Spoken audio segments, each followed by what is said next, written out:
पार्टियां तोड़ने का, जोड़ने का, फिर तोड़ने का, परिवार तोड़ने का, जोड़ने का, फिर तोड़ने का, इसके महारथी अगर कोई है तो शरद पवार जी है। तो ठिकरा हम पर फोड़ा जाता है और शरद पवार जी अगर ऐसी कोई बात कहते हैं तो वो चाणक्य है, वो स्ट्रेटेजिस्ट है। ये तो स्ट्रेटेजी है, कितनी अच्छी बनाई है। महाराष्ट्र पॉलिटिक्स की बात हो और मैं परिवारवाद की बात ना करूं तो इट्स रॉन्ग। पिछले 5 साल में 2 बारी पार्टियां टूटी, 2 बारी परिवार टूटे। इसका असर इस इलेक्शन में कैसे पड़ने वाला है? देखिए, मुझे लगता नहीं है कि इस बात का अभी कोई असर रहेगा। पहली बात तो यह है कि महाराष्ट्र में पार्टियां तोड़ने का, जोड़ने का, फिर तोड़ने का, परिवार तोड़ने का, जोड़ने का, फिर तोड़ने का, इसके महारथी अगर कोई है तो शरद पवार जी है। 1978 से लेकर लगातार पवार साहब ने कितनी पार्टियां तोड़ी और कितने परिवार तोड़े, इसकी लिस्ट अगर हम निकालें तो उनको हमें पार्टी तोड़ने का और परिवार तोड़ने का भीष्म पितामह कहना पड़ेगा। भीष्म पितामह ये एक सेंस, अलग सेंस है। भीष्म पितामह बहुत बड़े व्यक्ति थे, लेकिन ऐसा कहना पड़ेगा। लेकिन ये जो 2 पार्टियां हमारे यहां टूटी, उन्होंने नैरेटिव बनाने की कोशिश की कि बीजेपी ने तोड़ी, लेकिन लोगों को अब सच पता है। जो पार्टियां हैं उन पार्टियों में एक प्रकार से परिवार की अति महत्वाकांक्षा, इसके कारण ये पार्टियां टूटी। उद्धव जी मुख्यमंत्री बनना चाहते थे, इसलिए हमसे नाता तोड़ा। मुख्यमंत्री बनने के बाद आदित्य को सामने लाना चाहते थे, तो उन्होंने एक प्रकार से एकनाथ शिंदे जी को सफोकेट किया, उनकी राजनीति को समाप्त करने की कोशिश की।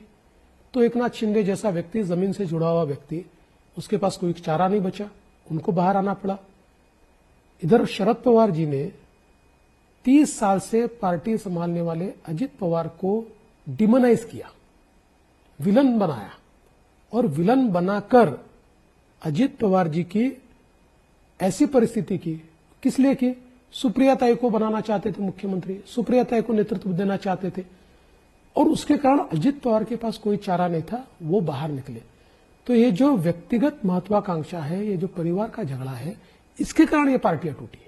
तो लोग ये समझते हैं, इसलिए इसका कोई फायदा नहीं मिलेगा। लेकिन अजित पवार जी अभी भी तस्वीर लगाते हैं शरद पवार जी का। सुप्रीम कोर्ट तक ने फटकार दिया उनको कि आप अपना आइडेंटिटी बनाइए, बार बार शरद पवार के फोटो क्यों लगा रहे हैं, वीडियो क्यों दिखा रहे हैं? शरद पवार जी की फोटो लगाना अजित पवार जी ने बहुत पहले बंद कर दिया। हाईकोर्ट ने इतना ही उनको कहा कि चूंकि सिंबल की केस चल रही है, तो हमने आपको मेंशन किया था कि on every poster below your symbol there should be a line that the symbol case is sub judice. वो आप नहीं डाल रहे, इसके लिए उनको फटकारा।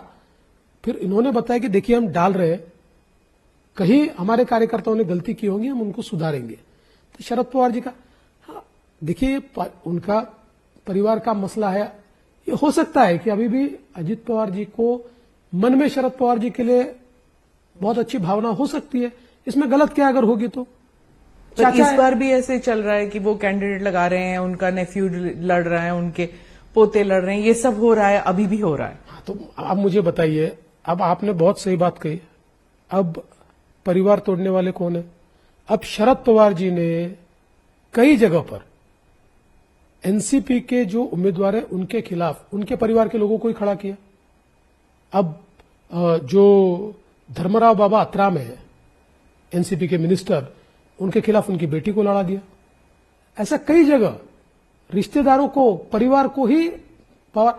क्या होता है ना कि यहां जो इकोसिस्टम है, उस इकोसिस्टम में अगर अपनी महत्वाकांक्षा से भी कोई परिवार टूटता है तो ठिकरा हम पर फोड़ा जाता है। और शरद पवार जी अगर ऐसी कोई बात कहते हैं तो वो चाणक्य है, वो स्ट्रेटेजिस्ट है। ये तो स्ट्रेटेजी है, कितनी अच्छी बनाई है। तो मुझे लगता है कि इकोसिस्टम का एक अंतर है। पर अब आपका भी एक्सपीरियंस बहुत है, तो मुझे आप बताइए कि अगर जब इलेक्शन रिजल्ट्स आएंगे और आपकी पार्टी अगर नंबर्स लेके आती है, तो कितनी देर लगेगी to form government, to stake? देखिए, मुझे ऐसा कोई डेट है, कोई प्लान है? कोई प्लान भी नहीं, कोई डेट भी नहीं है। यह तय हुआ है कि जैसे ही रिजल्ट आएगा, वी आर वेरी श्योर कि हमारी सरकार बनेगी। ये तीन पार्टी एक साथ? हाँ जी। तो हमने तय किया है कि रिजल्ट्स के बाद तीनों पार्टियां एक साथ बैठेगी। जो शिवसेना है उसके राष्ट्रीय अध्यक्ष एकनाथ शिंदे जी है, एनसीपी के राष्ट्रीय अध्यक्ष अजित पवार जी है, और हमारी पार्टी में हमारा पार्लियामेंट्री बोर्ड ये राष्ट्रीय अध्यक्ष जी को ऑथराइज करता है।